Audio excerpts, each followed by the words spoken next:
সালমান শাহকে হত্যা করা হয়েছে বলে আবারও দাবি করে মামলার পুনঃতদন্ত চেয়েছেন তার মা নীলা চৌধুরী।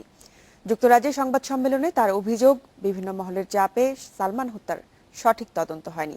তবে নীলা চৌধুরীর অভিযোগ নাকচ করেছেন সালমানের শ্বশুর শফিকুল হক হীরা। মৃত্যুর 22 বছর পর এই অভিযোগ ষড়যন্ত্রের অংশ বলেও মনে করছেন তিনি। সালমান শাহ আত্মহত্যা করে নাই, সালমান শাহ খুন হয়েছে। সালমান শাহ মৃত্যুর ঘটনায় হওয়া মামলার আসামি রাবেয়া সুলতানা রুবির অনলাইন ভিডিও প্রকাশের একদিন পর যুক্তরাজ্যে গণমাধ্যমের সামনে এলেন সালমানের মা নীলা চৌধুরী। মামলার পুনঃতদন্ত ও দ্রুত বিচারের দাবি জানান তিনি। রুবি আজকে কিন্তু আবার শুনেছি, আমি দেখি নাই, আজকে নাকি সে হীরা সাহেবকে সে চার্জ করেছে যে আমি পাগল প্রমাণ করো, আমি পাগল নই।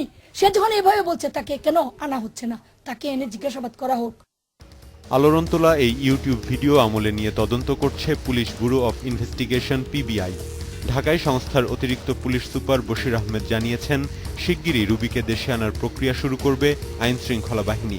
জনকে রুবি যে দিয়েছেন, তো এই বিষয়গুলো আমরা সামগ্রিকভাবে একটা গুরুত্ব দিয়ে বিবেচনা করছি। বিবেচনা করে আমরা আমাদের পরবর্তী তদন্ত কার্যক্রমটাকে এগিয়ে নিয়ে যাব। এদিকে সালমান শাহর শ্বশুর জাতীয় ক্রিকেট দলের সাবেক অধিনায়ক শফিকুল হক হীরার দাবি, মৃত্যুর ঘটনায় তার পরিবারের কোনো সম্পৃক্ততা নেই।